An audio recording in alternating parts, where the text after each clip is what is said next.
신라군의 저자 밀톤에 의하면은 지옥에서는 기쁨의 웃음소리가 들리지 않는답니다. 어제 오늘의 얘기는 아니지만 요즘 특별히 사람들이 오가는 거리를 나가보면 저마다의 얼굴이 마치 신라군 같습니다. 기쁨이 없습니다. 웃음소리가 들리지 않습니다. 게다가 마스크까지 끼고 있으니 죽은 사람들의 도시라고 하는 영화가 문득 생각이 납니다.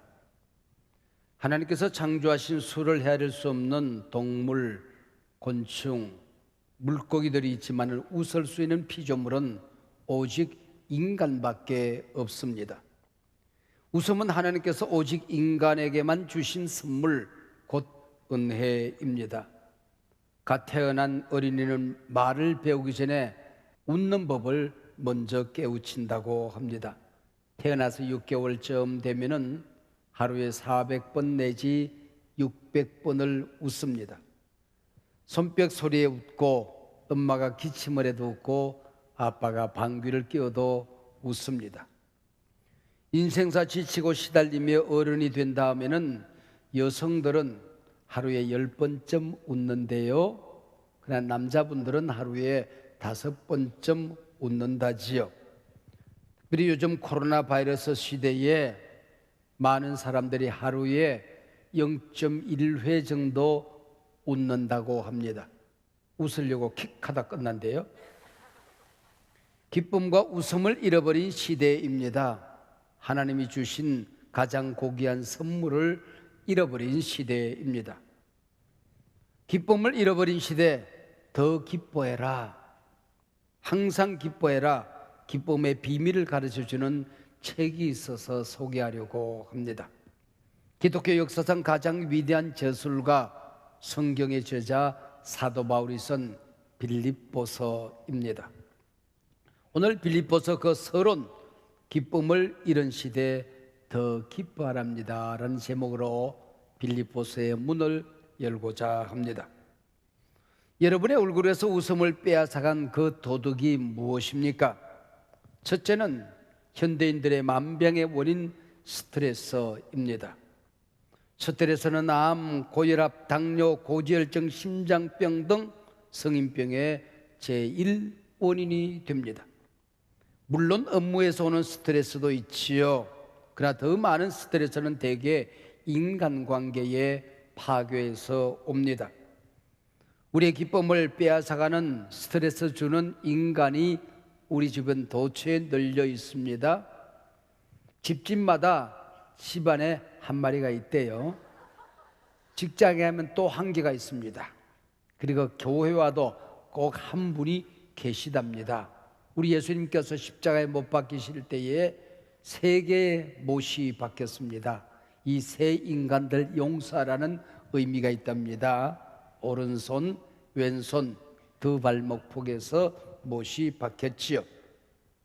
여러분 스스로 이웃에게 스트레스를 주는 말을 꾹꾹 씹어 삼키면 보약이 됩니다. 나 불편하다고 툭툭 뱉으면 내 인격이 망가지고 그 말 듣는 사람들에게는 스트레스가 전해지게 되는 겁니다. 우리의 기쁨과 웃음을 빼앗아 가는 또 다른 도둑이 있습니다. 염려입니다. 온갖 위기가 덮치는 이 시대, 괴로움과 염려가 많은 세상입니다. 옛날 어떤 임금이 역사학자들이 써온 역사가 너무 기니까 줄여라, 한 권으로 줄여라, 또 줄여라, 마지막에 괴로울 구자 한자가 남더라지요.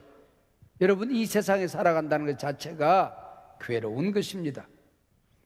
그걸 부둥켜 안고 염려하는 것은 백해무익입니다. 염려로 인생의 문제를 해결하는 사람 보았습니까? 염려는 그 어떤 바이러스보다 전염성이 강합니다. 함께 있기만 해도, 얼굴을 서로 부딪히기만 해도 전염이 됩니다. 염려는 현대인들의 웃음, 기쁨을 빼앗아가는 원흉이지요. 그 외에도 우리의 기쁨, 웃음을 빼앗아가는 도둑들이 도처에 널려져 있습니다. 사회생활의 실패, 요즘 세상 살다가 또 조그마한 가게를 벌려놓고 어려운 일이 있을 때에 오죽이나 힘이 드십니까? 인간이 연약하다는 것, 나이가 들어가면서 이것저것 자꾸 아파오는 곳이 많습니다. 매일 웃기가 그렇게 쉽지가 않습니다. 사랑하는 사람을 잃어버렸을 때에 스트레스는 극에 달하게 되는 것입니다.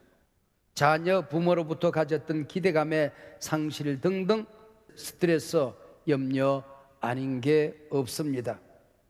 이 세상 도둑촌에 살면서 우리는 어떻게 살아가야 하는 것일까요? 스트레스, 염려, 걱정, 근심, 위기 상황 속에도 오늘 본문 빌립보서는 기뻐해라. 어려운 일이 있을수록 더 기뻐해라.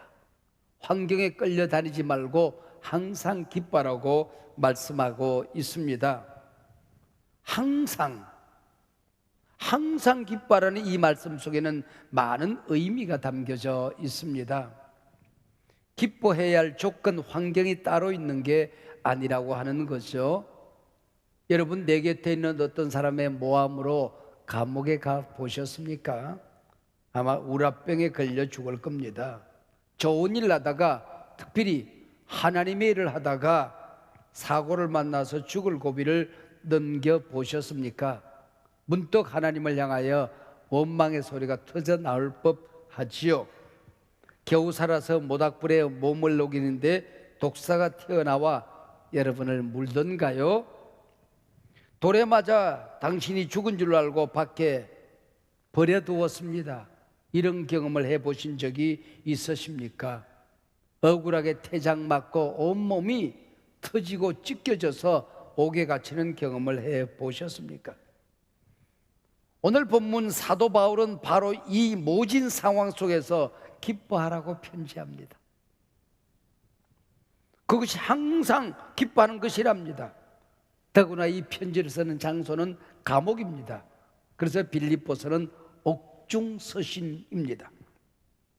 하나님께서 사람을 창조하실 때 서로 사랑하며 살아라, 서로 아껴주며 살아라, 서로 섬기며 살아라, 힘써 일해라. 여러분, 그래야 인생이 건강할 수가 있다는 겁니다. 매일같이 세포는 죽고 살아납니다. 매일같이 피는 새롭게 만들어집니다. 뼈도 매일같이 새롭게 만들어집니다. 서로 사랑하고 섬기고 서로 아껴주고 열심히 일해야 뼈도 피도 세포도 건강해지도록 하나님이 만들었다는 거지요. 여러분, 스트레스, 염려 없는 세상에 살려고 하면은 공덕묘지에 가시든지 하나님 나라 가시면 돼요. 웃고 기뻐해야 될 이유들이 한두 가지가 아닙니다. 엔돌핀이 나오고 우리 인생을 행복하게 살 수가 있는 겁니다. 10초를 웃으면은 4분 동안 조깅하는 효과가 있대요. 15초를 웃으면은 우리의 수명이 이틀씩 연장이 된답니다. 생체 나이 고치기라는 마이클 로이진 교수의 78가지 비결이 나옵니다. 그 첫 번째가 단연 웃는 것입니다. 웃음이 습관이 되면, 잘 웃는 사람은 자신 수명 DNA를 8년 이상 연장할 수도 있다는 통계가 있습니다. 장수하는 사람들 세계 어디에 가서 조사해 보아도 잘 웃는 사람들이라는 겁니다. 앞으로 10년 후 2033년은 예수님의 부활 2000년이 되는 해입니다. 오순절 다락방에 성령님이 강림하고 다락방 교회, 신약교회가 시작된 지 2000년이 되는 해입니다. 기독교 2000년 역사 가운데 빌립보 교회는 가장 중요한 도시, 가장 중요한 교회 가운데 하나가 아닐런지요. 유럽교회를 통하여 전 세계에 복음이 전파되고 교회가 세워지는 출발점이 빌립보 교회이기 때문입니다. 늘 역사의 소용돌이 중심에 있던 빌립보는 로마가 아시아로 뻗어가는 군사적인 여충지대였습니다. 유럽과 아시아를 이어가는 무역의 통로였습니다. 군사 여충지대, 무역의 통로, 이 빌립보를 하나님께서는 선교의 여충지대, 선교의 통로로 삼기를 원하셨던 것 같습니다. 사도 바울 일행이 제1차 전도 여행을 할 때는 하나님께서 바울이 가고자 하는 대로 갈 수 있게 합니다. 복음의 문이 열리면 들어가 복음을 전합니다. 핍박과 반대가 있으면 그곳을 피해 나옵니다. 바울은 이것이 바로 하나님의 인도로 믿었던 것 같습니다. 근데 제2차 전도 여행 때는 성공적으로 복음을 전했던 아시아를 돌면서 다시 복음을 전하고자 했습니다. 근데 이번에는 하나님께서 그 길을 막으십니다. 그리고 유럽으로 오라는 환상을 보게 되는 것입니다. 그리하여 달려간 곳이 마게도니아, 즉 유럽의 첫 성 빌립보입니다. 여러분, 인생도 선교도 하나님이 문을 열어주셔야 모든 일이 가능한 것이시요. 문을 연다고 하니까 문득 생각나는 사건이 하나 있습니다. 40년 전 중국이 처음 문이 열렸을 때에 중국은 참 가난한 나라였습니다. 그때부터 저는 중국을 다니기 시작을 했어요. 그때 한국 돈 1,000원이면 산산도 살 수가 있었습니다. 그럴 때 중국을 다녔는데 거기 가니까 한국에서 쓰다가 중고시장에 갖다 놓은 온갖 성합차들 버스들이 다 거기가 있더라고요. 거기 가니까 뭐 성산교회도 있고 평화교회도 있고 영광교회도 있고 뭐 다 있더라고요. 버스들도 있어요. 근데 그 버스들은 비싸서 빌릴 수가 없어요. 근데 중국을 여행하는데 중국에서 나온 버스를 우리가 샀는데 의자가 나무로 되어 있어요. 문제는 버스가 서도 문이 열리질 않습니다. 운전사가 내려서 긴 쇠막대기를 들고 문에다가 훅 집어넣어요. 그리고 삑삑 소리를 내서 문을 열어줍니다. 닫을 때도 이 양반이 닫아야 문이 닫혀집니다. 한 분이 그러더라고요. 야, 계시록에 차가 여기 와 있네. 열면 닫을 자가 없고 닫으면 열 자가 없다 야 그러더라고요. 여러분, 이 버스는 운전사가 열고 닫지만은 성계의 문은 하나님이 여시고 닫는 것입니다. 여러분이 인생의 열쇠, 여러분 교회의 열쇠, 여러분의 자녀들의 장래의 열쇠가 하나님의 손에 있음을 믿으시기를 바랍니다. 사도 바울 일행은 빌립보에 도착하여 하나님이 준비해 둔 사람 루디아라는 꽤 부유한 여성 상인을 만나게 됩니다. 첫 번째 안식일입니다. 하나님께 예배할 곳, 기도할 곳을 찾다가 바닷가로 나갑니다. 아마 회당이 이곳에 없었던 것 같습니다. 거기서 루디아 일행을 만나게 되는 것입니다. 루디아는 하나님을 경외하는 사람이라고 기록했는데 유대교로 개종한 이방인이었다, 그런 뜻입니다. 여기서 복음을 받아들이고 루디아와 온 집안이 세례를 받습니다. 그리고 그의 집이 꽤 컸던 것 같아요. 여기가 바로 가정교회 빌립보 교회가 되는 것입니다. 이 루디아의 가정교회가 유럽 선교의 본부가 되는 것입니다. 얼마나 멋집니까? 여러분, 우리가 돈을 벌어야 된 이유, 하나님께서 우리에게 돈을 주시는 이유가 이런 멋진 일 좀 하라고 주시는 거예요. 사도행전 16장이 우리에게 알려주듯이 바울 일행은 귀신 들린 여정을 고쳐주고 큰 봉변을 당합니다. 관원들에게 끌려가 매를 맞고 옥에 갇히게 되죠. 한밤중 사도 바울이 겨우 의식을 되찾습니다. 옆에 보니까 신라가 누워 있거든요. 신라 일어나게, 우리 기도하세, 찬미하세.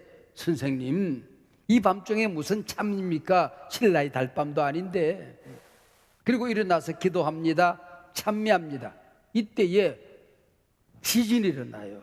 얼마나 세게 흔들는지 옥문이 다 열립니다. 옥을 지키던 간수장은 죄수들이 도망간 줄 알고 검을 빼 자결하려고 합니다. 우리 도망 안 갔다. 그리고 그에게 복음을 전합니다. 이 감옥에서 초대 교회의 캐리그마 복음의 핵심이 전해집니다.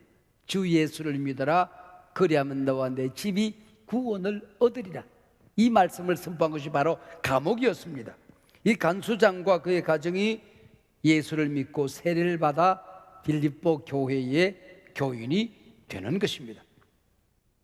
이렇게 세워진 빌립보 교회는 자신들에게 복음을 전해주고 교회를 설립한 사도 바울의 사역을 꾸준히 돕지요. 사도 바울이 로마에서 복음을 전하다가 옥에 갇히게 됩니다. 이 소식을 듣고 빌립보 교회는 봉헌을 합니다. 에바브로디도라는 젊은이 편에 봉헌을 사도 바울에게 전달합니다. 봉헌만 전달하는 것이 아니라 그 자리를 떠나올 수가 없으니까 곁에서 심부름을 하고 선교 사역을 돕습니다. 그러다가 에바브로디도가 중병에 걸리게 됩니다. 일이 감옥에 있는 바울에게 큰 짐이 되었지요. 그리고 이 에바브로디도를 바울에게 보낸 빌립보 교회도 간절하게 기도합니다. 그런 사이에 에바브로디도의 병이 고침받고 회복하게 되지요. 그리고 빌립보 교회로 돌아옵니다. 돌아오는 디도 편에 편지 한 장을 들려보냅니다. 감옥에서 빌립보 교인들에게 쓴 편지입니다. 그게 빌립보서입니다. 우리가 잘 아는 대로 빌립보서의 주제는 여러분 인생 살다가 온갖 고난이 우리 가운데 엄습해 옵니다. 세상은 날로 악해져만 갑니다. 하나님의 교회는 핍박에 놓이게 되는 것입니다. 복음을 전하는 바울이 옥에 갇힙니다. 이럴 때에 걱정, 근심, 염려, 절망하지 말고 기뻐해라. 세상이 어려우면 어려울수록 기쁨을 빼앗아가는 악한 괴계가 기승을 부리면 부릴수록 더욱 기뻐해라. 항상 기뻐하라. 이게 바로 빌립보서입니다. 그래서 기뻐라는 말이 이 빌립보서 짤막한 성경 안에 16번 이상이나 등장을 하게 되는 것입니다. 많은 그리스도인들이 빌립보서를 좋아하지요. 저도 좋아하는 성경 가운데 한 권이 빌립보서입니다. 빌립보서는 대단히 긍정적인, 대단히 희망적인 책입니다. 빌립보서 안에는 인생 살아가다가 위기를 만났을 때에 고난과 시련이 있다고 할지라도, 환경이 꼬이고 꼬인다고 할지라도 승리하는 비결, 행복하게 살아가는 비결, 감사하며 살아가는 비결, 기뻐하며 살아가는 비결이 여기에 담겨져 있기 때문입니다. 지금 코로나19 팬데믹으로 인하여 전 세계가 어렵습니다. 서쪽 끝에서 전쟁이 일어났는데 그 여파는 세계를 강타하고 있습니다. 전례 없는 세계 경제의 위기입니다. 금융의 위기입니다. 사회적인 약자들이 크게 아파하고 있습니다. 이럴 때 우리는 빌립보서를 통하여 하나님의 말씀을 듣고자 하는 것입니다. 빌립보서는 넉 장으로 구성되어져 있습니다. 104절 정도 되어져 있습니다. 기뻐라는 말씀이 후렴기처럼 등장합니다. 노래를 하다 보면 후렴기가 있지 않습니까? 바로 몇 절 쓰고 기뻐해라, 몇 절 쓰고 항상 기뻐해라, 무엇이든지 감사하고 기뻐해라, 언제나 기뻐하라고 기록하고 있습니다. 그래서 빌립보서에는 항상, 모든, 무엇이든지, 언제든지라는 말이 많이 나옵니다. 무슨 얘기일까요? 이 기쁨은 환경을 초월한 기쁨이라는 것입니다. 도무지 감사할 수 없는데 감사함으로 인생을 승리하더라는 거예요. 기뻐할 수 있는 조건이 전혀 없는데 하나님의 사람이라는 한 가지 사실 때문에 기뻐하는 것입니다. 고난 중에도, 질병 중에도, 억울해도, 오해받아도, 불이익을 당해도, 옥에 갇혀도 기뻐하라는 것입니다. 바울은 옥에 갇혔습니다. 교인들은 무서운 핍박을 받습니다. 분통이 터지지요. 그래도 기뻐해라. 항상 기뻐해라. 너희는 항상의 존재이니라. 모든 상황을 정복하는 존재이니라. 언제든지 하나님의 자녀라는 한 가지 사실 때문에 세상의 고난을 짓밟고 살아가는 존재이니라, 그 얘기지요. 코로나19 팬데믹 상황 속에서 가짜와 진짜가 갈라집니다. 환경에 구애받지 않은 전천후 신앙인들이 리얼 크리스찬임을 세상 만방에 증거합니다. 쭉정이 신앙인들이 고난 속에 날아갑니다. 전천후 신앙인, 전천후 기쁨의 소유자들입니다. 여러분, 월요일은 원래 기뻐하는 거예요. 화요일은 화가 나도 기뻐하는 겁니다. 수요일은 수도 없이 기뻐하는 거예요. 목요일은 목청 높여 기뻐하는 것입니다. 금요일은 금세 기뻐하고 또 기뻐하는 거예요. 토요일은 톡톡 튀는 기쁨을 찾는 날입니다. 주일날은 주 안에서 주님과 함께 기뻐하는 날입니다. 할렐루야. 예수 안에 있기 때문에. 항상이라는 이 말을 다른 말로 신학계로 표현하면은 주 안에서입니다. 항상 기뻐할 수 있는 그 근거, 힘이 어디 있습니까? 주 안에 있는 겁니다. 그래서 바울 서신 안에는 주 안에 엔 그리스도라고 하는 말이 132회나 반복적으로 등장합니다. 우리가 이 땅에서 기뻐하는 기쁨은 내가 잘 되기 때문에, 재물을 얻었기 때문에 출세해서 좋아하는 기쁨만은 아니라고 하는 것입니다.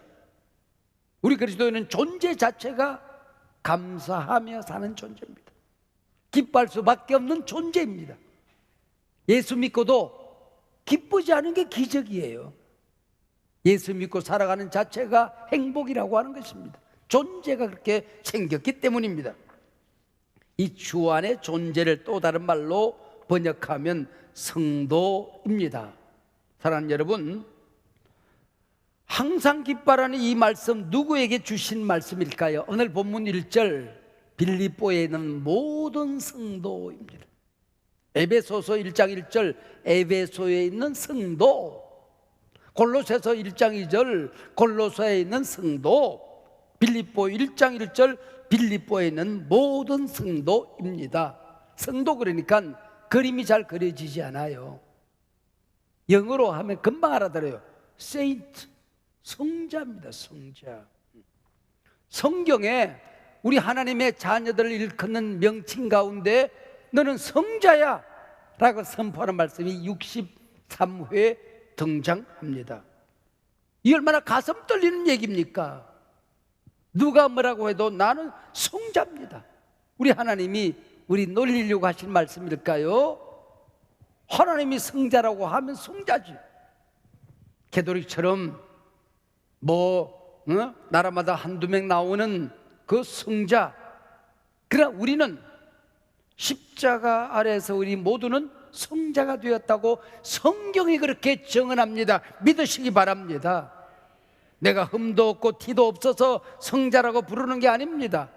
내 행실이 착하고 기도 많이 하고 품성이 고귀해서 성자라고 부른 게 아닙니다. 주님이 나를 정결케 하셨으니, 하나님의 자녀 삼으셨으니, 신부로 삼으셨으니 우리는 성자다. 할렐루야. 존재 자체가 성자가 된 것입니다.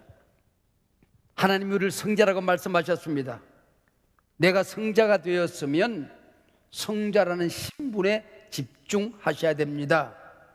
자신의 품성이 한없이 모자란다고 느끼는 느낌을 믿지 마십시오.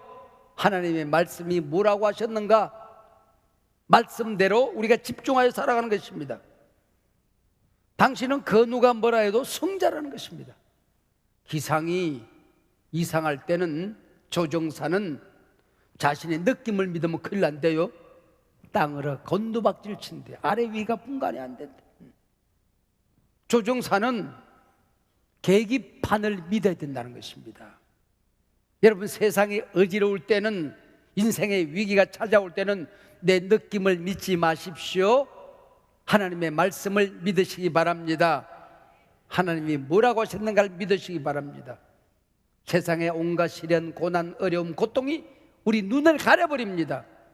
그것들이 보이는 한 우리 주님이 보이지 않아요. 나를 사랑하는 하나님이 안 보여요. 역사의 주인이 눈에 들어오지 않는단 말이죠. 그러다 보면 내가 얼마나 비참한 존재인지, 낙심하고 근심, 걱정에 사로잡혀서 땅바닥에 들어 누워 있습니다. 여러분, 세상에 당신 자신에게 실망하고 넘어지는 모습, 이 시간에 십자가 밑에 집어 던지시길 바랍니다. 하나님 나를 신부라고 말씀하셨다, 자녀라고 말씀하셨다, 성자라고 말씀하셨다. 내가 성자이면 성자의 삶이 내 안에서 싹트고 자라고 꽃피고 열매 맺게 될 것이다. 할렐루야. 성자라는 이 말씀에 집중하시기를 바랍니다. 세상 모든 사람들이 기쁨을 잃어버린 시대 속에서 하나님의 자녀 성자들은 기뻐하며 살게 되는 것입니다. 기쁨을 잃어버린 시대 더 기뻐하며 살게 되는 것입니다.